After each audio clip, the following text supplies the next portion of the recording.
duas, né? Não é assim?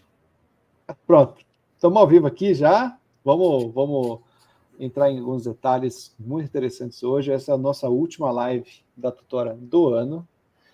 Deixa eu só tirar o meu retorno aqui. Nossa última live do ano, a gente vai fazer um apanhado geral, digamos, da família em sintonia, que encerra amanhã, inclusive. Amanhã é o último desafio.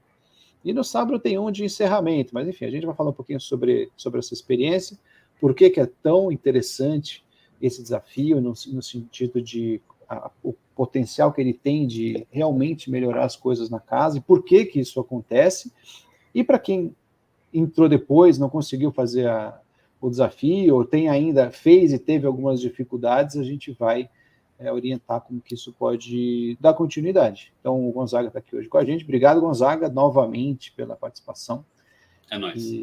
É nóis. Então, essa live tem o nome, né, desse plano pedagógico dos filhos, o Planejando o Futuro. Né? Então, o Gonzaga hoje vai explicar algumas coisinhas para a gente, mas basicamente, qual que foi a proposta desse desafio?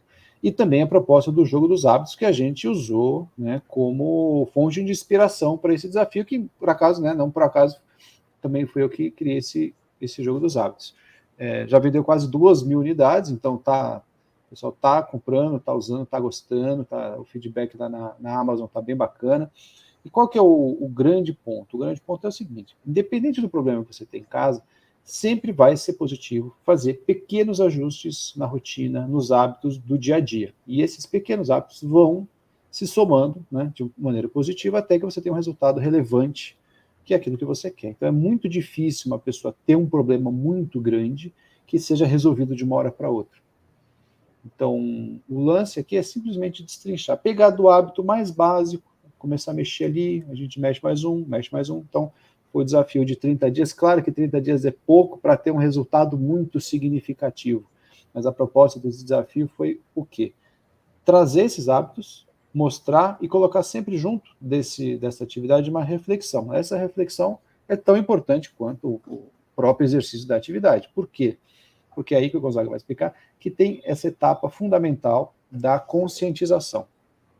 Então, quando a gente entende um problema que tem que ser resolvido, entende uma situação ali que tem que ser endereçada, tem que ser resolvida, é assim que começa a solução do problema. Não dá para resolver um problema de comunicação, um problema de maus hábitos, um problema de alimentação, sem antes a pessoa entender que aquele problema existe e que, enfim, ele precisa ser resolvido. Então, esse desafio trabalhou basicamente isso, alguns hábitos e uma conscientização. Qual que é a nossa proposta aqui hoje, o Gonzaga vai falar, é a importância não só de ter essa conscientização, de também fazer um planejamento. E esse planejamento, a gente vai falar dele hoje, é o que a gente pretende trazer na tutora, a gente vai trazer na tutora no começo do ano que vem.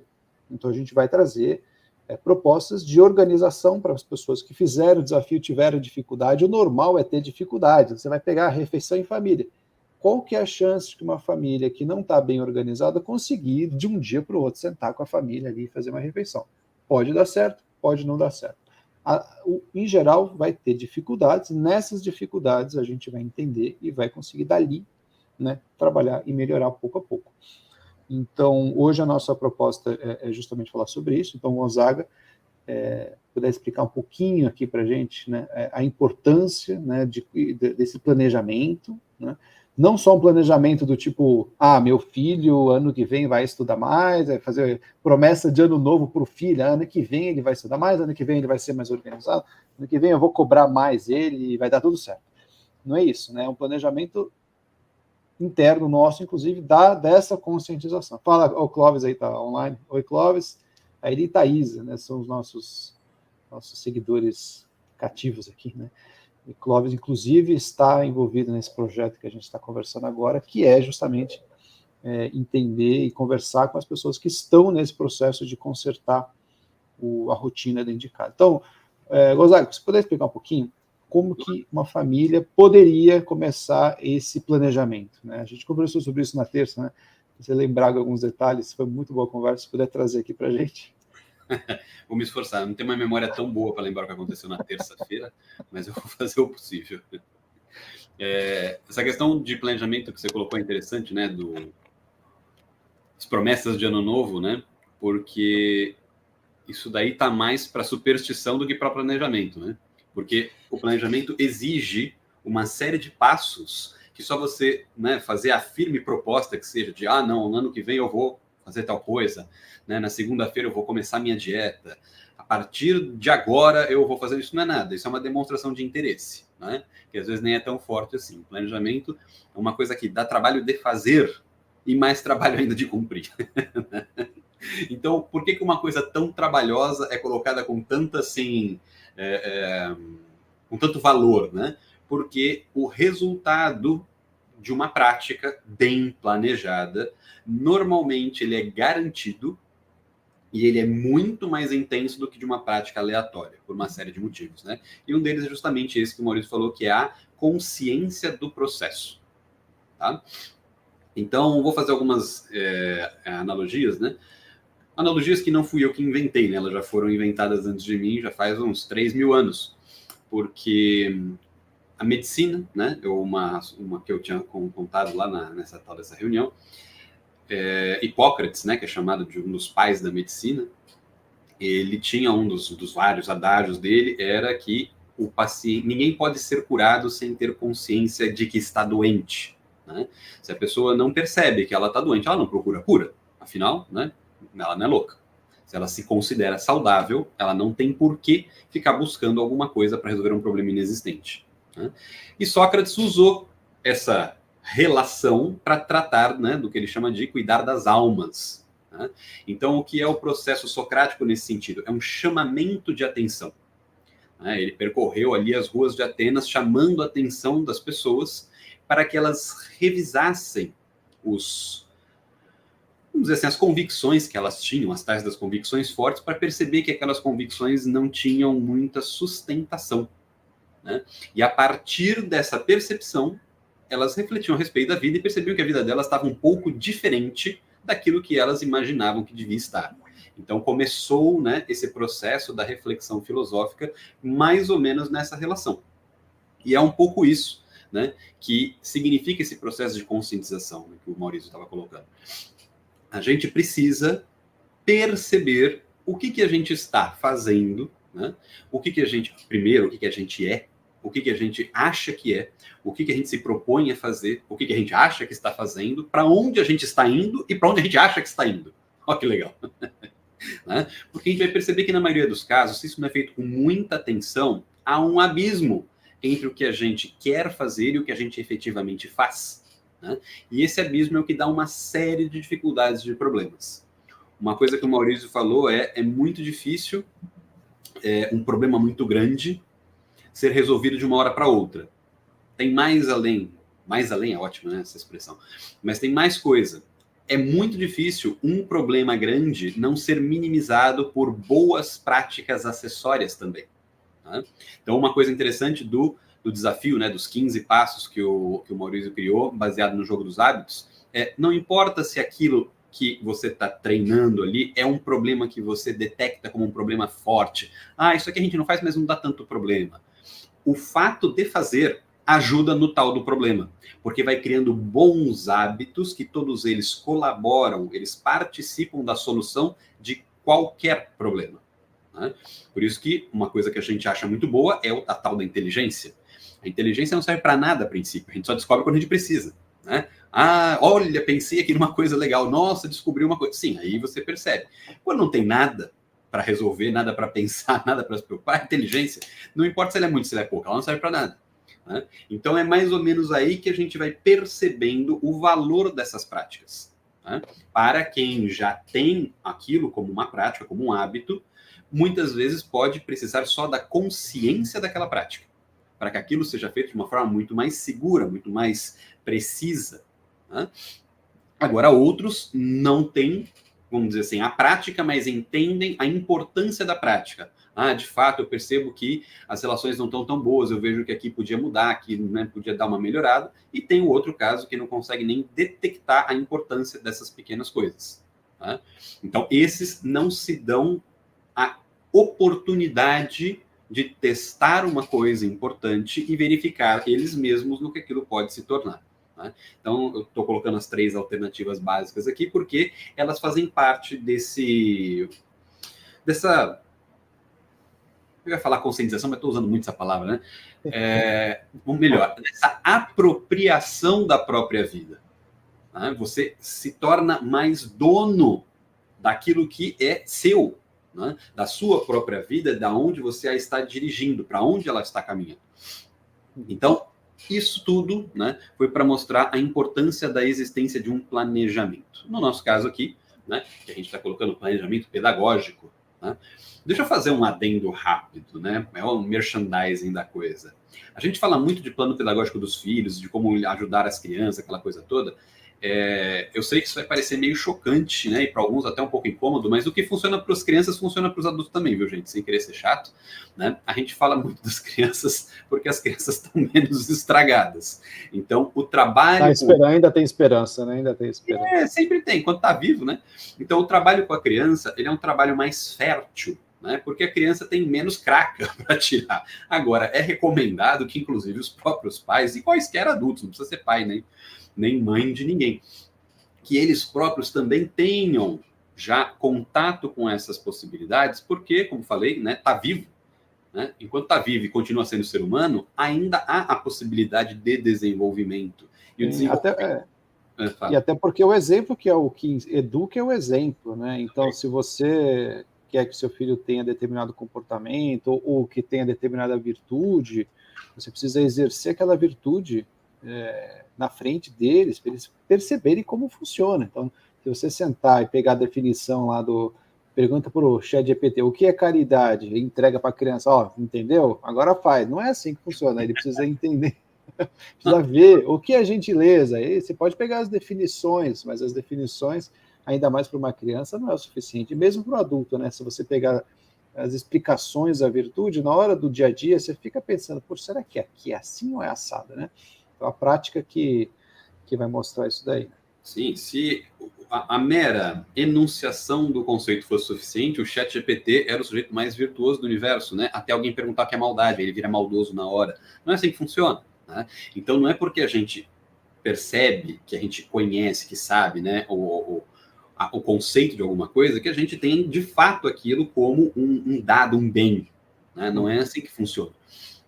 Tudo que é hábito precisa ser exercitado. Se nós temos bons hábitos, a gente não precisa ensiná-los de forma muito, vamos dizer assim, muito brusca, nem muito violenta para os outros, porque a nossa própria presença já é um ensinamento e já vai sendo aos poucos parte dos hábitos deles. O que há depois é só de confrontá-los com aquilo. Isso aí que você faz, que legal, isso aí por causa disso, por causa daquilo. Eles valorizam mais uma coisa que para eles é natural. Isso é perfeitamente possível. Né? Sim. Agora, tem um livro eu ia comentar um negócio, acho que foi o do George Gusdorf, aquele Professores para Quê, que ele fala, eu não sei se é nesse livro, mas ele fala assim, uma das coisas que o professor ensina é a matéria, uma das coisas é aquilo que ele está falando, que o que ele está querendo dizer aqui? Muito mais ensinado pela maneira como ele fala, pelo respeito que ele tem pela matéria, tanto que às vezes, gente que dá aula me pergunta, os meus alunos não estão interessados no que eu estou falando, o que eu posso fazer? Você se mostra interessado.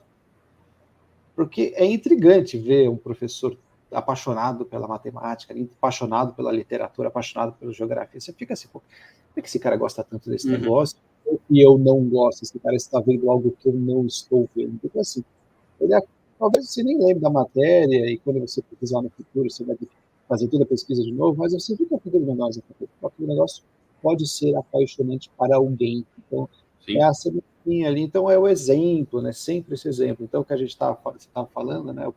Planejar para as crianças alguma coisa é muito fácil, é muito conveniente, né? Você não precisa fazer nada. Agora, você tem que se colocar ali, não só como parte, não basta ser pai, tem que participar, você tem que participar sendo o exemplo, né? Então, eu até comentei em algum lugar, às vezes, teve um post bem antigo que eu comentei, né, que às vezes o seu filho tem um comportamento ruim e ele aprendeu aquilo com você, aquela mania chata que ele tem, que te irrita, você justamente faz aquilo e você mesmo tenta eliminar aquilo de si mesmo sem perceber, e quando você vê a criança aprendeu com você, é bem complicado.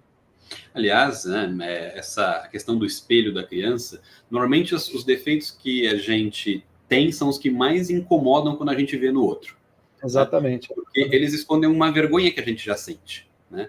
A gente não quer que aquilo seja revelado, e quando a criança faz alguma coisa, a gente quer suprimir aquilo com velocidade, né?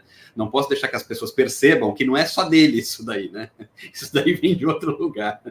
Então, normalmente, as pessoas até ficam mais, assim, né, exacerbadas quando vem repetido para os outros uma coisa que elas reconheceram em si. Exatamente isso. Eu tive um professor, né, voltando para a história do professor, acho que era, eu não lembro agora se era de história de geografia, que dizia para os alunos que ele não gostava da matéria que ele lecionava, ele gostava da outra que já tinha um professor, né? Então, justamente acontece isso. Como é que você vai esperar, então, que as pessoas valorizem aquilo se você, que é o responsável, né? Você ali é a figura daquele conhecimento. Você é vamos dizer assim, tá com uma procuração, né? O conhecimento de algo te deixou com uma procuração, me apresente para os outros, né? E a apresentação que você faz esse conhecimento é um canalha, né? Não escuta não que ele não presta. Depois não dá. Vendedor, né? Você vai ver como vendedor, a dica do vendedor, você tem que acreditar no produto que você está vendendo, você tem que realmente achar que aquele produto é bom, né? Então, é a mesma coisa, né? O cara tem que ser um bom vendedor no sentido de apresentar aquilo de uma maneira cativante. Lógico. E não dá para fingir, porque você pode fingir por alguns minutos, uma hora vai... É difícil enganar esse tipo de coisa, né? De demonstrar realmente afeição para alguma coisa que você eventualmente não tem, né? E simplesmente dar aula pelo salário. É claro, tem muita gente que faz isso, mas nem que você esteja ali dando aula para si mesmo, só porque você está curtindo a matéria, né? Isso já faria uma diferença. Sim. Agora, não é porque, né, é importante agir e fazer que a gente está dizendo que de uma hora para outra, né, como falou o Maurício, vai ter que resolver todos os problemas, esse exemplo de todas as virtudes. Isso não é possível. Né? Agora, o que a gente está dizendo? Quanto mais envolvidos vocês estejam nesse processo, né, quanto mais isso seja demonstrado como algo importante, que esse esforço seja visível, ele seja estimulado por parte de todos os envolvidos, não sei se, né, é fácil, né? Só tem acesso às lives, é só voltar e procurar. Mas numa dessas daí eu falei que durava 500 anos, que o Maurício ficou até preocupado. É isso que significa, né? Quanto mais vocês se envolvem nesse processo, esse tempo vai sendo diminuído. Se essa importância é só uma importância pequena, que vai sendo feita aos pouquinhos, aí sim, daqui a 500 anos vai ter resultado? Vai ter resultado, mas vai demorar muito tempo, né? Se você se envolve, começa a fazer, aquilo se transforma vamos dizer assim, no cerne da vida familiar, que é a própria vida familiar, não precisa esperar 500, em 50 já resolve, em 20, em 10, né? Depende do ponto de partida, depende do esforço que é dado naquilo que está sendo feito, depende da precisão do planejamento, se aquilo é feito com consciência do processo, com começo, meio e fim, com reflexão a respeito dos resultados, novas hipóteses, novas experiências, os resultados vão ser tanto maiores, melhores e mais velozes. Tá? Agora, se o máximo que dá para fazer é uma coisa que é muito comum nos pais, né? Eu não consegui ter uma série de coisas, então eu vou me esforçar para dar o meu melhor. E o melhor, às vezes, não é suficiente, mas pelo menos é o melhor. Vai demorar mais tempo, mas vai ser um pouco melhor. E assim vai. E é igual academia. Você vai na academia, você vai lá, você faz exercício, chega em casa, você olha no espelho e fala, mano, não tá servindo para nada, né? Isso, Aí o Clóvis que está aí seguindo, ele é um atleta, né? Aí você tem que ir de novo no dia seguinte. Aí no dia seguinte você vai de novo. E assim, você vai perceber alguma modificação, com alguma sorte, se você fizer tudo direitinho, depois de uns 3 meses, você começa a olhar para o espelho e fala, pô, tô começando a ver que esse negócio de ir na academia tem algum resultado, faz algum sentido, né? E tem que ter essa persistência, então não adianta você olhar ali, pô, vou fazer refeição em família, beleza, galera, todo mundo hoje na mesa. Aí fica aquela coisa meio estranha, né? Tanto que eu coloquei, se você sentir que está estranho, é porque realmente é um hábito que você precisa trabalhar, não é para ser estranho você sentar com a sua família, né? E para muita gente você olhar para a cara do seu pai, do seu filho, e conversar, você está acostumado a conversar pela tela, a gente está conversando pela tela, né? E as pessoas estão vendo a gente pela tela. Aí o pessoal vai encontrar um dia o Gonzaga pessoalmente, nossa, achei que você fosse mais alto, mais baixo, mais gordo, achei que você era só do pescoço para cima, né? Uma cabeça andando, então a gente está acostumado a ver as pessoas pela tela, pô, a própria família, então tem que ter paciência, né? Até no grupo de interação que a gente tem uma moça, tentei aqui, foi um pouquinho desconfortável, não deu muito certo, o pessoal não quis fazer. Ok, né? Vamos usar outra estratégia. Então, a conscientização, legal.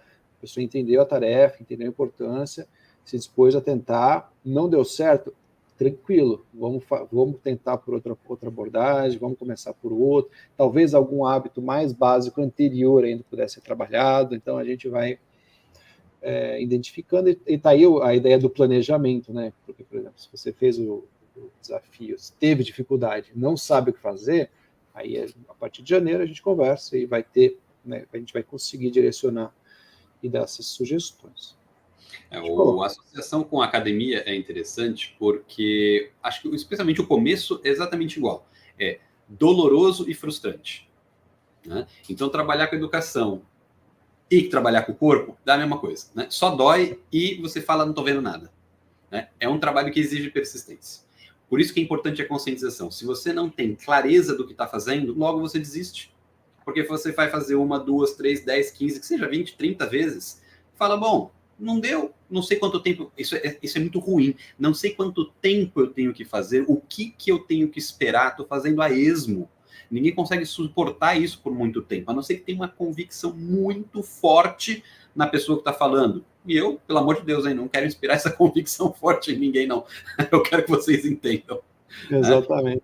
Se eu fosse aqui, a modernidade que tem esse imediatismo, a gente até falou, né? Como educar na era do imediatismo, foi uma das outras lives que a gente fez esse ano, é justamente isso. Você tem que saber que o processo tem algum custo, né?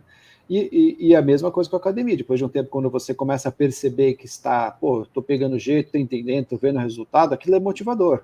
Então vai ficando mais fácil conforme a evolução vai acontecendo. Então tem que ter realmente tem que ter essa persistência. E o que acaba acontecendo com pessoas imediatistas, eu não vou julgar o imediatismo, porque você está com uma dor, você não quer esperar um mês para a dor passar, você quer que a dor passe imediatamente, não tem problema. Ter essa vontade não tem problema.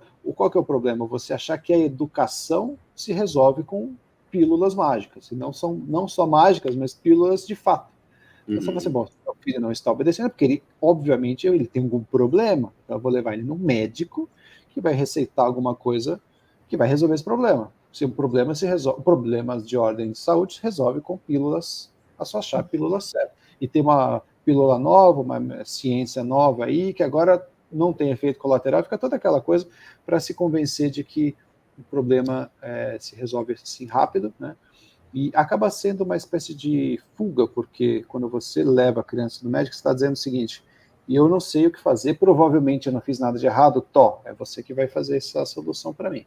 E o médico lá vai observar, tudo bem, vai fazer as análises dele, sugestões, e de repente ele vai falar assim, vamos fazer o seguinte, você não sabe o que fazer, eu também não estou entendendo muito bem o que é para fazer, porque o médico é médico, não é educador necessariamente, vamos fazer o seguinte, vamos delegar aqui para a indústria farmacêutica, que vai dar um remédio que vai resolver o problema.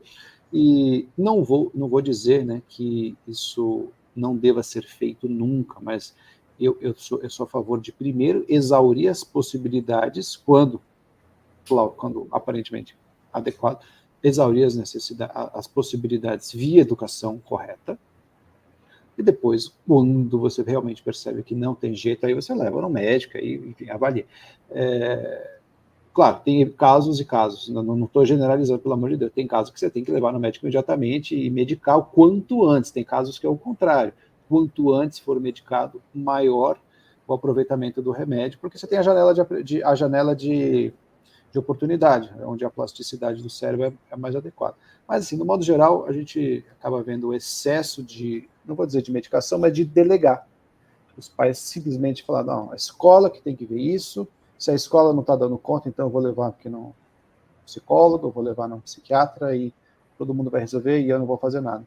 E o convite que a gente sempre faz, que eu sempre faço, é o contrário. Primeiro você se conscientiza, entenda o seu papel e vamos lá, vamos fazer junto, né? Vamos lá buscar ser o bom exemplo e depois a gente vê as outras possibilidades. Vou colocar aqui alguns comentários. Você quer falar? Eu ia falar porque você já estava colocando uma coisa que eu achei interessante aproveitar, porque você está fazendo a relação com a medicina de uma forma direta, né? Eu quero fazer ela de uma forma mais indireta. O Maurício falou da questão das dores, e elas são importantes porque elas mostra alguma coisa que a gente sente que está errado. Né? Quando tem uma coisa incomodando de uma forma muito forte, você não precisa da conscientização, aquilo já está incomodando. Né? E às vezes, simbolicamente, é hora de levar no médico, né? Que nem ele falou. Daí o que acontece é o seguinte: a criança, vamos dizer assim, simbolicamente está com febre. O que é? Ela não gosta de estudar. Meu filho não gosta de estudar, preciso de ajuda. Isso é febre. Né? É o quê? É um sinal do corpo de que tem alguma coisa errada. Isso que significa estar com febre, né? Tem alguma inflamação, alguma porcaria tem, e o corpo está tentando lidar com aquilo do jeito dele. Como que a criança tem a febre, vamos dizer assim, intelectual, moral? Ela não gosta de estudar, ele não obedece. Isso é a febre. Então tem que haver uma investigação para descobrir qual é o motivo daquela febre para administrar o remédio certo. Agora, coisa que todo médico vai falar: remédio, ele vai resolver um problema, mas ele muitas vezes não vai resolver a causa. Né? É que nem aquela história, por exemplo, o sujeito está né, que nem eu, com o corpo decaindo, entendeu? Tem um corpinho de 70 com 40. Então, o que o médico fala? Você tem que tomar isso aqui, tem que fazer não sei o quê, e tem que fazer o quê? Exercício. Né? Você tem que mudar hábitos que você tem numa situação de pseudo-saúde. Né? Porque quando você está na tua casa, feliz, tranquilo, assistindo televisão, vivendo a vida, você não está saudável. Você só não tem nada te incomodando, mas você não está saudável. Né? Você tem que criar o hábito de ganhar saúde e se manter saudável. Isto é o tal do planejamento. Isto é o verdadeiro processo de educação. Porque quando tem alguma coisa incomodando, é o momento de emergência, é correr para o pronto-socorro. Né? A criança está na escola, de repente começou a ter nota baixa, vai repetir de ano, vai acontecer alguma... Bom, isso aí é a hora do pronto-socorro. Deu errado. Alguma coisa deu errado. Para dar certo, aí vem essa história do precisa fazer exercício todo dia, precisa manter o corpo funcionando, o metabolismo precisa funcionar direito, não pode ficar acumulando não sei o que, não sei aonde, tem que comer mais uma coisa ou menos outra. Isto é o que vai ser justamente o objeto desse planejamento, que vai ter que ser executado para ter o resultado. E da mesma forma como os exercícios na academia vão demorar um pouco para dar resultado, esses também. Agora, no caso, né, da emergência, ela pode até ser resolvida de forma rápida, mas logo ela pode dar outro problema. Né? Sim, antitérmico. Antitérmico mascara o problema, mas ele não resolve absolutamente nada, só não fica quente. Né? Então, isso é verdade, exatamente. Eu quis aproveitar, só porque como você falou de medicina, eu falei, vou usar agora o elemento simbólico, eu adoro o simbolismo. Na terça a gente até chegou a comentar essa ideia da febre, né? O corpo está aumentando a temperatura para eliminar, porque a temperatura mais elevada torna o ambiente inóspito para as bactérias, por exemplo. Sim. E aí, então o corpo está tentando agir para destruir algum problema. Sim. E aí você vai lá e abaixa a temperatura, forçadamente, sabe? Sim. Não necessariamente isso é positivo, né? Vou colocar aqui, Pamela Andrade, boa noite para você, Pamela. Boa noite, Pamela. Vou colocar todos os comentários. Clóvis está aí, quase entrando na live com a gente, né, Clóvis? Pequenas coisas que parecem sem importância, feitas todos os dias, em conjunto, produzem o tão desejado extraordinário. Com certeza. Então, por isso que é justamente a ideia do jogo dos hábitos, do desafio. Pequenas coisinhas, né? Até porque para a gente endereçar problemas reais, eu precisaria conhecer as pessoas que estão buscando essas soluções. Então, meu problema é tal. Eu precisaria ouvir isso daí para dar um direcionamento mais específico. Então, na questão do desafio, a gente pegou coisas básicas, porém fundamentais. Se tem alguma tarefa desse desafio que você realmente não conseguiu fazer, não entender, é justamente aí que a gente tem que entender, conversar, conscientizar ali e ver, e depois o planejamento. Tem atividade que eu coloquei como um desafio, porque... Por que é um desafio? Porque tem coisa ali que vocês não vão conseguir fazer, né? E aí que a gente trabalha em cima disso. Então, Thaís escreveu, perfeito. A sacada está em decidir e planejar quais coisas são importantes. Exatamente. Aí está a importância da conscientização, não simplesmente pular para o planejamento. Porque você poderia falar, Maurício, faz o seguinte, meu filho está viciado em tela. Até a gente estava discutindo isso na terça. Me ajuda a tirar a tela dele, me dá um cronograma para eu seguir. Eu posso passar um cronograma, mas e a conscientização? Até porque se você realmente não acha que aquilo é um problema, não entende aquilo como um problema real, eu posso dar uma solução e você daqui a pouco vai falar, bom, não é tanto assim, começa a abrir a sessão, né? Igual a dieta, tudo bem, não queria tanto assim perder peso, vou comer isso aqui. Você não não fica persistente. Então, o objetivo tem que ser claro, a conscientização também tem que ser bem clara, senão qualquer coisinha vira motivo de exceção e daqui a pouco... Então, às vezes a pessoa está ali, tem vários exercícios para melhorar a comunicação fica em casa, tranquila, aquela coisa. Aí no domingo, o cara desbraveja ali, todo mundo briga, bate porta. Mas foi uma vez na semana, né? Sim, mas ainda tem que ser trabalhado. A ideia é que não tenha exceções, assim, sabe? A gente tem que sempre tentar melhorar. Aqui, Thaisa.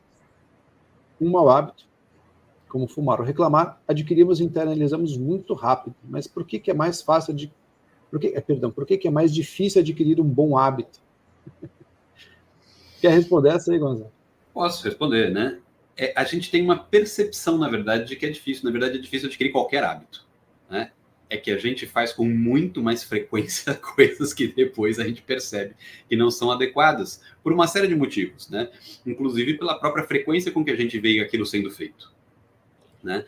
E aí depois isso é somado a um mecanismo natural de defesa que, por ele ser mais ou menos instantâneo, ele às vezes é meio cretino. Então, ele ajuda em algumas vezes e algumas vezes ele atrapalha, que é o da autojustificação.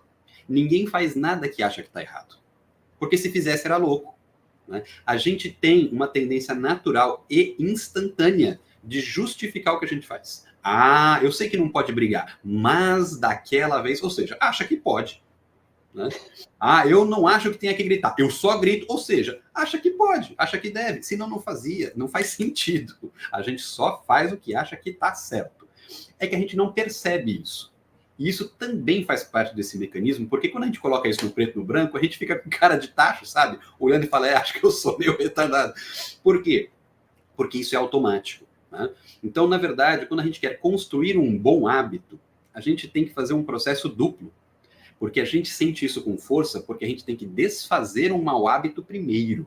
Por isso que é difícil. Por isso que é tão difícil o adulto se consertar, é muito mais fácil. Mais fácil. Voltando naquilo que eu tinha falado no começo. Exatamente, é muito mais fácil uma criança não ficar viciada em televisão do que um adulto, apesar de que não parece, né? Sim, se você for ver, é que ninguém vai fazer isso, né, por livre e espontânea vontade, a não ser que seja completamente louco. Se você tiver um bom hábito estabelecido e tentar criar um mau hábito, você vai ver como é difícil também. Exatamente. É que tem que ser meio idiota para tentar fazer isso. Mas vai ter a mesma resistência, porque a gente tem essa naturalidade da homeostase, né? Se eu quero manter o que eu sou. Por isso a importância de trabalhar na infância. Se você já é construído com um grande conjunto de bons hábitos, é muito difícil destruir isso eventualmente, né? Porque isso vai exigir uma reestruturação de um monte de coisas que você já faz com naturalidade. É que, como as coisas não são feitas com planejamento, o que acontece? Aleatoriamente, é muito difícil da gente criar bons hábitos, né? Inclusive, esse já é um mau hábito, né? Deixar as coisas ao acaso, né? Não quer dizer que você tem que controlar tudo que nem um lunático, mas você ter algum controle das coisas, né? Saber controlar e saber abrir mão é importante. A gente não tem esse controle. Então, já é um mau hábito. Quando a gente começa a tentar estabelecer isso, é muito difícil porque a gente já tem isso há muito tempo reforçado, né? Então, a gente tem essa percepção forte por conta disso. Do mesmo jeito que seria difícil, na verdade, né? Criar um bom hábito a partir de um mal seria fácil fazer o contrário, criar um mau hábito a partir de um bom. É que ninguém vai fazer esse sentido contrário, né? Apesar de não parecer, mas, por exemplo, reclamar, acontece uma coisa que você não gosta, você reclama, você verbaliza. Aquilo é um péssimo hábito. Aquilo é prazeroso para quem está fazendo a reclamação. Até no hábito, no desafio lá de não reclamar, eu coloco isso daí. É automático e de certa forma, libera a dopamina, porque parece que você está externalizando aquilo. Mas, e tem até nos Estados Unidos, acho que nos Estados Unidos tem aquelas salas da raiva, você já viu isso daí? Você entra numa sala, você vai com um bastão de beisebol, quebra. Meu sonho era ter uma parada dessa. Meu sonho era ter uma parada dessa, quebrar tudo. Mas aí isso é meio que uma pegadinha, porque parece que você vai ali externalizar os seus sentimentos que não deveriam nem estar rolando. Então, tem gente que fala que isso é terapêutico e tem gente que fala que você está dando vazão para alguma coisa que não deveria dar vazão, né? Então, é bem curioso, mas assim, reclamar é prazeroso para quem está reclamando. Para quem está ouvindo é horrível, mas para quem está fazendo, naquele momento é prazeroso. Igual, né, pegar um cigarro ali, naquele momento valeu a pena. Depois dá um efeito contrário. Então você vai lá e esbraveja, você vai lá, reclama, você vai lá e no momento seguinte você se sente pior do que você estava antes. Naquele momento, né, foi legal, depois não valeu a pena. Então, o que o Gonzaga falou é perfeito. Tem gente que, por exemplo, está acostumada a escovar o dente. Experimenta um dia e dormir sem escovar o dente. Você vai ficar com aquele negócio, você vai levantar antes de cair, Eu você não acordo com vai dor de cabeça. Hã? Eu acordo com dor de cabeça. Eita, então... Por algum motivo, fui dormir ali, né, não sei o quê, eu fui tirar um cochilo, e por sei lá por que não escovei o dente, eu acordo com dor de cabeça. Então, tem, Não é... Qual que é, seu porco? Entendeu? O bom hábito, o ponto é, a gente funciona por padrões, né? Até escrevi um negócio sobre isso recentemente, funciona por padrões. A hora que você tenta quebrar aquele padrão é doloroso. Então, seja para o bem ou para o mal. Sim. Então, isso eu até ia comentar mais cedo, mas eu lembrei agora, que é o seguinte, educação é uma coisa que é bem importante começar o quanto antes. Por quê? Porque os problemas, eles são absolutamente silenciosos. Então, assim, uma coisinha errada, você até fala, né? Para você estragar a educação de uma pessoa, tem que repetir o erro muitas vezes por muito tempo. E às vezes isso acontece, porque... normalmente isso acontece, não é às vezes. Tá ali na televisão, tá ali vendo televisão, tá ali jogando videogame, tá brincando, parece feliz, parece alegre, né? Aquela questão, o risco, né, da alegria como percepção de algo correto. A criança está alegre, está aparentemente tudo bem, está lá brincando com os amigos, você vai deixando. Só que assim, se esses hábitos que a gente colocou no desafio são difíceis de fazer, indica, né, pode ser um sintoma de alguma dificuldade, alguma coisa que precisa ser corrigida. Se você ignora, fala, deixa lá, daqui a pouco não funciona. A mesma coisa, imagina, você põe uma plantinha ali, né? Você põe uma planta no vaso e uma você cuida muito bem, você está ali olhando os detalhes, né? Tirando as folhinhas, aparando ali quando necessário, colocando ali alimento da maneira adequada, você vai ver que uma planta vai crescer muito melhor que a outra. As duas estão vivas? Estão vivas. As duas vão dar fruto igualmente? Não. Uma vai dar fruto melhor que a outra. E você não descobre, né, quando a plantinha está desse tamanho, o bebezinho, você não sabe se aquele cuidado vai fazer diferença depois de 5, 6 anos, né? No caso da educação, isso faz diferença. Então, eu sempre defendo a ideia de, se você está com seu filho aí, o melhor hora para você começar a entender e educar ele é agora. Deixar para depois, eu falo, deixar para depois é contar com a sorte. Você não sabe que problemas estão sendo criados agora, que depois você vai ter que lidar com ele. E geralmente você percebe na adolescência. Por quê? Porque na adolescência a criança começa a querer se impor como adulto, ela está tentando ser um adulto ali, aquela coisa, largando a infância, tentando entrar no mundo adulto, e aí começam os problemas, e aí você vai colher, né, o que aconteceu até ali. Então é muito comum ver pais falando assim, deixa, ele é pequenininho, é muito pequeno para entender. E a criança às vezes tem 4, 5, 6, 7 anos, não, deixa, depois eu vejo. Depois é a adolescência, aí não dá mais para ver tão... Vou dizer que não dá, mas não é tão fácil. E às vezes é extremamente doloroso e às vezes realmente é irreversível. Tem algumas questões que são irreversíveis, você vai ter que esperar passar a adolescência e tentar quando ele virar adulto depois. Aí é muito mais difícil do que abordar quando é pequenininho e tá ali, né, de olho no papai e na mamãe ali, aprendendo, tentando agradar os pais, depois ele não quer nem agradar e depois quer até, às vezes, quer até confrontar. Então, muito mais difícil.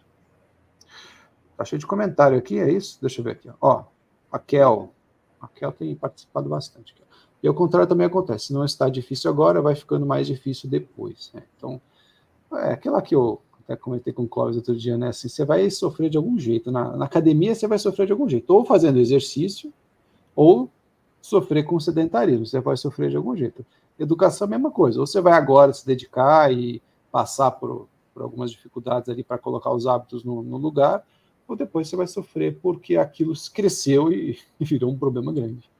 Mas a dificuldade, apesar de ser uma coisa incômoda, ela é uma coisa importante. Porque se não fosse ela, a gente não se mexia. Né? A gente não consegue ter essa clareza de estímulo antes de perceber algum problema. Então, se tudo fosse fácil, essa tendência que o Maurício colocou de sempre deixar para depois, ela ia ser pior do que ela já é. Né? Porque, tá fácil. 15 minutos antes de eu morrer dá para resolver tudo. né? Aí a coisa vai ficando mais difícil. Mais difícil tem umas que são justamente o contrário. Eu tenho que começar 15 minutos depois de nascer, porque senão a dificuldade vai ficar cada vez maior, né? Então, essa percepção de dificuldade, ela tem que ser vista, né, como um chamado de atenção. Ó, vamos aí, né? Ó, tá aparecendo, aproveita que tá aparecendo, vai, força. Porque se aquilo for sendo jogado para debaixo do tapete, porque aí sim, é mais fácil, é mais conveniente fingir que não vê, é mais confortável dizer que aquilo é normal, que o clássico, todo mundo faz isso, né? Por que eu vou ter que fazer diferente?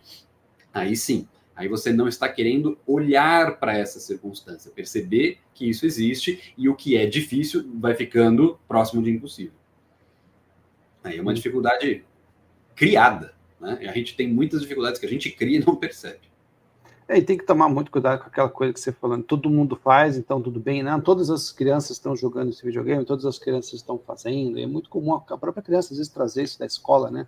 Pai, deixa eu jogar o jogo tal, porque todos os meus amigos estão jogando, né? Então fica aquela pressão, né? Aquela pressão até dos pares, né? Do que é a normalidade, né? Sim. E até hoje mesmo estava rolando no Instagram, apareceu lá, 7 em 10 crianças no Brasil não entendem o básico de matemática. Então, assim, a normalidade é, nesse caso, né?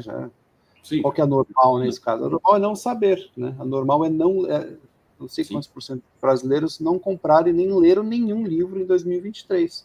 O normal é não ler, o normal é não saber matemática, né? O normal é se expor a jogos violentos, inapropriados desde cedo, e esse é o normal. Então, assim, se todo mundo está fazendo, às vezes, justamente, né, se você vai ali na onda, talvez seja a hora de parar, conscientizar, avaliar os riscos, que é uma coisa que é difícil às vezes de fazer, né? Qual que é o risco de... Você vai procurar na internet e fala, não, jogo de violento não faz mal, outro fala que não faz mal, né? Enfim, fica aquela discussão. O importante é você participar dessa decisão, e não simplesmente, tá fazendo, falou que tudo bem, amiguinho tá fazendo ali, tudo bem, né? E eu sou também, eu defendo um pouco você, não vou dizer olhar o seu filho com um microscópio, mas com uma lupa, talvez, né? Ficar ali, né? Igual, de novo, a analogia da planta. Tem a plantinha, às vezes parece uma manchinha, você fala, deixa para lá. E aí, se você pegar uma lupa, você olhar, você fala, pô, isso aqui é algo que pode gerar um problema grande depois, e às vezes é hora de atuar justamente quando o problema começa. Então, corre o risco, você fica na linha tênue entre uma neurose parental, de querer achar que qualquer coisinha, né? Não, mas a lupa é importante. Por quê? A neurose parental né? Assim, não, assim, eu tenho, às vezes, analítico demais, você fica ali tentando interpretar, mudou hoje, nossa, o fio de cabelo dele hoje veio para o outro lado, vamos entender. Não, mas a imagem da lupa é legal. Por quê? O neurótico ver toda mancha é bicho. A planta está doente. Olha primeiro, né? Pega a lupa e aproxima e vê se é bicho. Se for, está justificado. Se não for, não faz sentido. Se for só uma mancha, é uma característica que não precisa nem mexer. É um diferencial. Pode ser um diferencial inútil, né? A mancha na planta não serve para nada, né? Mas aquilo ali identifica. É uma idiosincrasia. A criança pode ter, sim, comportamentos que são exclusivos dela, que não são nem para o bem nem para o mal. Então, ela faz aquilo, o que vai fazer? Né? Tem outras coisas que vão diferir do resto, como o Maurício colocou, e por isso vai parecer estranho, e na verdade ela está certa. Né? A criança que entende matemática está ficando esquisita. Agora, entender matemática é um mérito, não é um demérito. Né? Algumas outras coisas, sim, aí sim, deu bicho, tem doença, você conseguiu com o exame, né? Que é justamente essa observação, essa reflexão, esse cuidado, você percebe que tem algo ali que precisa ser cuidado. Exatamente, igual eu comentei, né? Você considerar, né? Impossível sentar à mesa com a sua família e conversar, isso você colocou a lupa ali, vamos ver como é que está esse hábito aqui. Esse hábito, para mim, vira depois para mim, Maurício, esse hábito na minha família é impossível. Eu não consigo sentar e conversar com os meus familiares. Isso é um problema. Isso é um problema, né? Agora, meu filho, estava dormindo do lado esquerdo, agora está dormindo do lado direito. Isso tanto faz, né? Então, aí é demais, mas no caso de um hábito que deveria ser comum, deveria ser fácil, pelo menos, não ser, aí eu diria que identificou um problema. Porque se você não consegue conversar com seus filhos quando eles são crianças, por qualquer motivo, ou porque você perde a paciência, ou porque você faz aquilo de maneira forçada, a criança percebe que você não queria estar ali e fica um negócio artificial, ou qualquer motivo que seja. Existem muitos motivos que podem prejudicar a comunicação.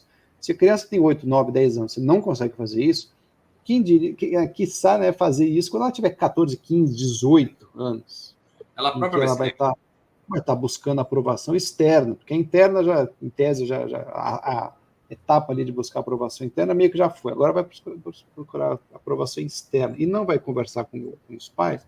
Aí que surgem os problemas da adolescência que todo mundo teme. Agora, isso aí é meio que é dado como normal também, ter adolescentes rebeldes, né? Isso é normal, mas isso é uma coisa da modernidade. Antigamente não era assim.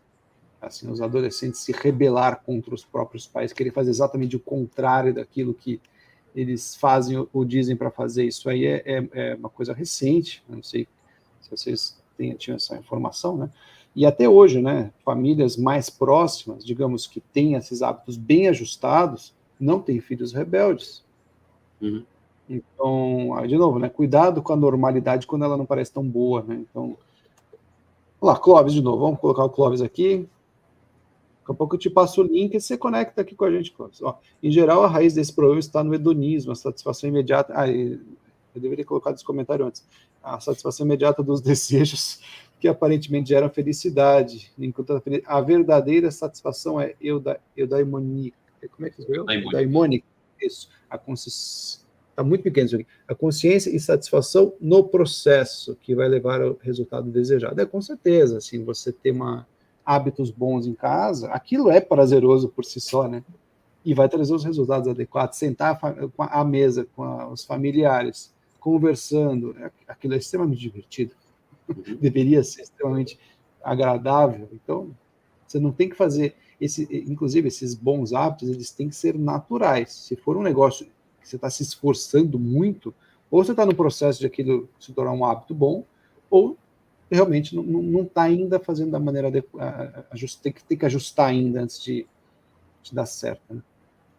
Esses desafios familiares, desafios em família, né, acho que é o nome, eles, vamos dizer assim, começaram com um truque. Né? Porque o primeiro deles, eu particularmente considero o mais importante, né? Que é o do diário de bordo. De acompanhar e anotar o que acontece. Por quê? Essa anotação é o que vai impedir a gente de descartar rápido uma dificuldade. Porque você anota, depois você tenta mais uma vez, anota, e vai tentando e vai anotando. Quando você recolhe aquilo tudo e vê a quantidade de vezes que alguma coisa falhou, ou que chamou atenção, ou que no momento você conseguiu perceber, aquilo fica tudo junto, e você tem uma visão objetiva daquilo, aí você toma, sim, consciência do processo que você está fazendo. É muito difícil, por conta de inúmeros fatores, tanto externos quanto internos, a gente ter uma noção disso sem esse apoio da anotação. Né? Porque, inclusive, dentro da própria característica da gente se justificar, que a gente estava conversando, a gente vai minimizando esses problemas conforme o tempo vai passando. Né? No final do dia, eles já nem são tão graves assim. Aí no começo do dia seguinte acontece tudo de novo, aquilo, né, deixa todo mundo exasperado, no final do dia fala, era besteira, não vou nem prestar atenção. A anotação impede isso de acontecer. Né? Então, de todos, né, o que eu acho mais importante e, curiosamente, paradoxalmente, o mais difícil de acontecer era justamente o primeiro. Né? É o primeiro. Porque é o primeiro que vai dizer se você conseguiu fazer todos os outros ou não. Né? Em que medida eles foram difíceis ou foram fáceis. Exatamente. Qual foi a frequência que você atingiu bons ou maus resultados em cada um deles. Se não, você fala, olha lá, o segundo abraço em família. Eu fiz. Quantas vezes? Várias. Ou seja, você não sabe. Né? Conversar sobre o dia, a gente sempre conversa. O que conversa? Agora não lembro, né? Sei lá, já faz uns 10 dias. Ou seja, também não sabe. Exatamente. Então, o desafio... deu errado. O desafio ele começou muito simples. Então a pessoa falou, pô, separar um caderno, eu achei que você ia me dar um desafio de verdade. Se separar um caderno, tá aqui o caderno. Pronto, é isso. Pronto, tá aí. No dia seguinte, o que é para anotar no caderno? Não sei, vamos ver. Aí depois vai somando e fica bem difícil, né? Porque você tem que ali lidar com várias coisas simultaneamente, né? Esse realmente é o principal, até porque faz parte da etapa de conscientização. Você saber o que anotar. Então, se você não está anotando nada, porque nada te chamou a atenção, então você não está aí realmente atento aos elementos que devem ser anotados. Então, anotar faz parte dessa, digamos, conscientização e coleta de dados. Porque depois você vai fazer o planejamento baseado em quê? Se você não sabe o que está acontecendo. Entendeu? Então, assim, quais são as dificuldades? Em cima de que você vai fazer um planejamento para resolver o quê? Uhum. Você não sabe quais são os problemas. Então, tomar nota, inclusive, é uma maneira até de você não tomar decisões muito precipitadas, né? Isso acaba acontecendo. Se eu tiver que anotar isso depois, vai ser problema, né? Então, é melhor não fazer, deixa eu pensar, vamos ver, deixa eu ver o que aconteceu ontem. Você começa a pensar de uma maneira mais estratégica, ou seja, você consegue pouco a pouco se distanciar do problema e olhar de maneira analítica. É exatamente isso que precisa ser feito quando você está, né, em vias de criar planejamento. Então, realmente, esse primeiro hábito aparentemente simples de pegar um caderno vazio e botar em cima da mesa, pronto. Mas ele é o mais importante. Aqui a gente está com algumas pessoas ao vivo, queria que vocês botassem aqui no chat quem faz desse diário aí. Seja para consciência pessoal, né, como uma espécie de avaliar os próprios pensamentos, enfim, a parte confessional, e quem realmente conseguiu fazer ou faz com as crianças. Vamos lá, vou botar aí no chat aí, galera. Eu sei que vocês estão aí. Eu lembro quando eu tentei fazer pela primeira vez, já faz muitos anos. E logo no começo eu escrevi, né? Não tem nada de importante hoje. Aí pus o ponto final. Na sequência veio uma outra frase. Bom, levando em consideração que eu estou acordado já faz tantas horas, vivendo a minha vida, fazendo as minhas coisas, e não tem nada de importante que aconteceu, das duas, uma. Ou eu sou um insignificante ou eu sou um imbecil. Aí já virou uma reflexão boa. Na sequência do não tem nada. Aí eu li aquele não tem nada e falei, tá aqui o que é importante. Sou um burro. Exatamente. Não tem nada importante. Se não tinha nada importante, está na hora de talvez priorizar. Então, qualquer anotação importante, mesmo essa, hoje não aconteceu nada de importante. Pronto, então amanhã faça ter algo de importante. Na pior das hipóteses, não teve nada mesmo, amanhã tem que ter. E assim, você tem ferramentas, por exemplo, tem no celular, o Samsung acho que vem naturalmente, mas ele faz relatórios de uso. Domingo eu recebo um aviso, você usou o seu celular X horas a mais ou a menos que na semana passada. Se você clica nesse treco, ele abre um relatório dizendo o tempo por aplicativo. Aí você vai ver quanto tempo... O meu assim, ele é meio besta, porque se você usa muito o GPS, ele conta como tempo de tela. Mas não é a mesma coisa, né? Mas você vê, tantas horas no Instagram, tantas horas... E a gente, como você falou, a gente fica justificando. Na hora que tem semana que aparece que o meu Instagram, 2 horas a mais de Instagram. Porque eu estava trabalhando, né? Trabalho com redes sociais. Mas será que é isso mesmo, né? 2 horas a mais é muita coisa. Dá pra fazer muita coisa em 2 horas de trabalho no Instagram. Trabalhou um monte. Trabalhou muito, né? Então, a gente tem que buscar essas ferramentas que vai permitir fazer esse planejamento, tá? Então, ninguém colocou no chat aí, pessoal. Vocês têm que falar. Acho que ninguém faz esse diário aí, né? E depois vai chegar com os problemas graves aí para os tutores. Eu estou com um problema grave aqui em casa. Você fez aqueles básicos, os suplementos você tomou na época que estava tudo bem, né? Igual saúde, né? Se você faz caminhada todo dia, faz exercício todo dia, se alimenta bem, você não vai precisar ir no médico tão cedo, né? Tem um ditadinho em inglês, né? An apple a day keeps the doctor away, não é? É isso aí. Para dar um estímulo, né? Eu podia ter feito isso no primeiro dia lá do desafio, mas eu não estava afim, né? Mas um estímulo bom, agora que, né, para que a gente está nesse assunto, da questão da anotação é o seguinte: a gente tem muitos, vamos dizer assim, problemas que a gente percebe, né? Aconteceu tal coisa, eu não consigo lidar com isso, não consigo lidar com aquilo, piriri, parará.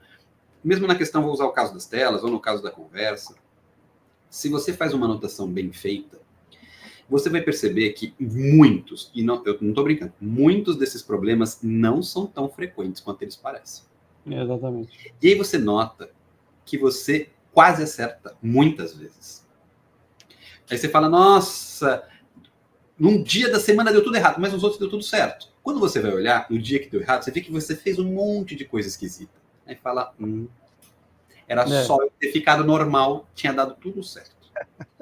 Essa percepção tranquiliza muito quando a gente vai trabalhar. Que fala, e a gente tende a justificar as próprias coisas erradas, inclusive a própria reclamação. Então, quando você vai reclamar de sei lá, seu filho fez um negócio, você fica irritado, você precisa justificar aquela irritação, e você vai dizer, você sempre faz isso. E aí, se você pegar o caderninho ali, ou tentar lembrar de maneira sincera, a última vez que ele fez isso foi tipo 20 dias.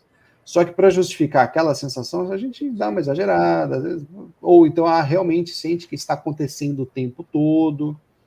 Então, realmente, isso é fundamental.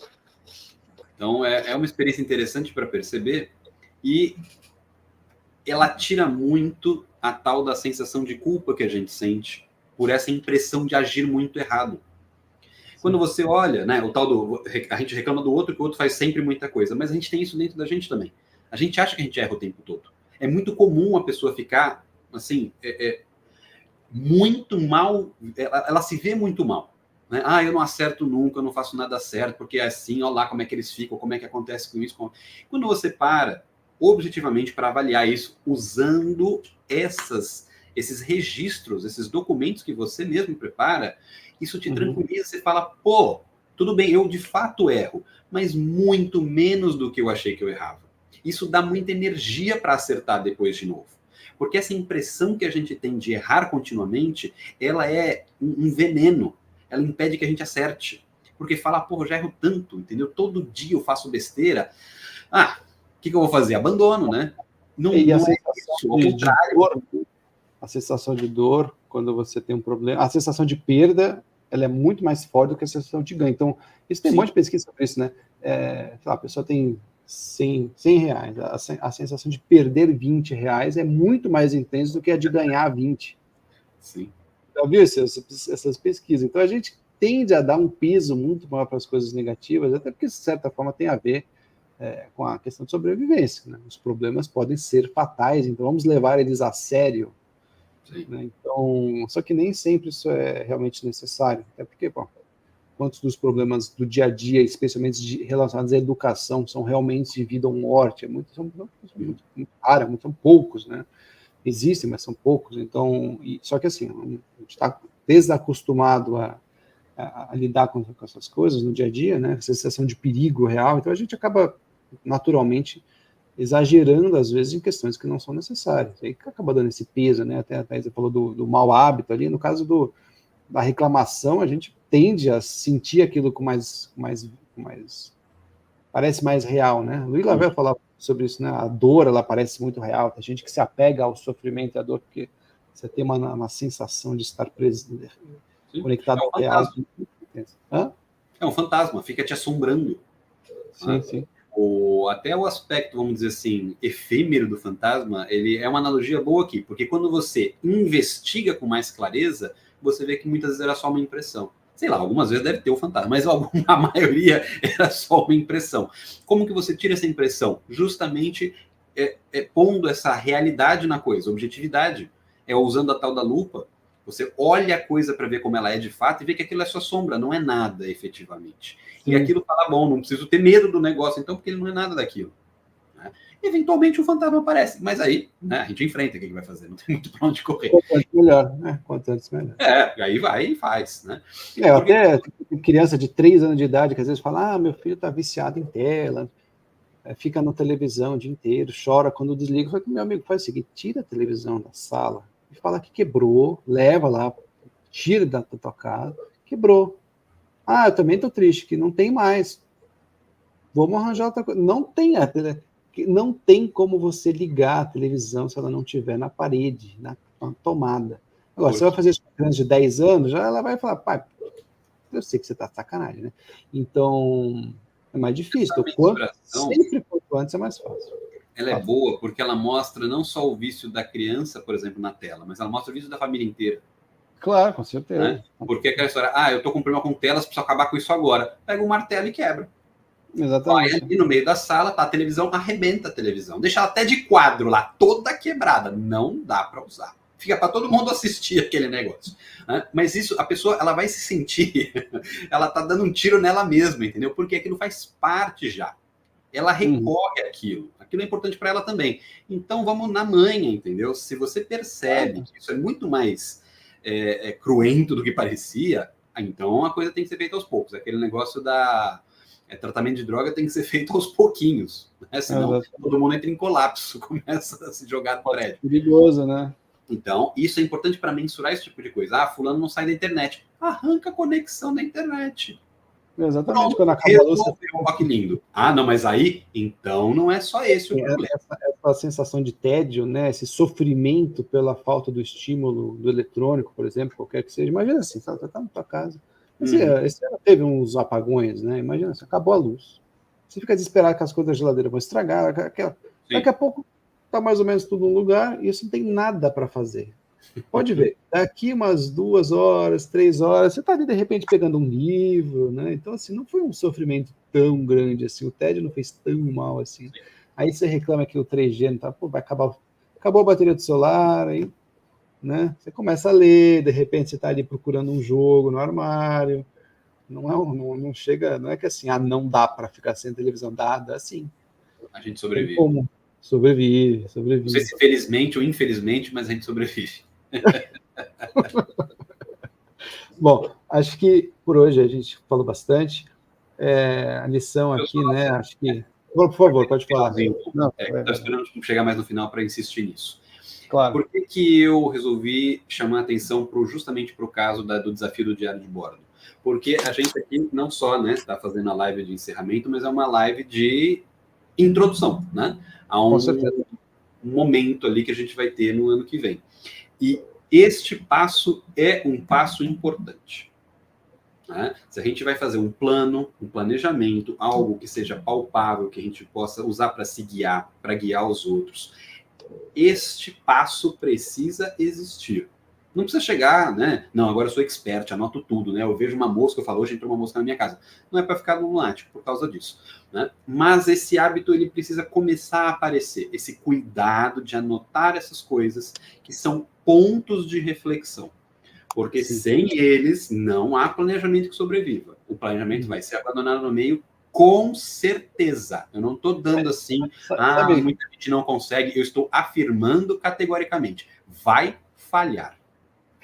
Então, é importante usar.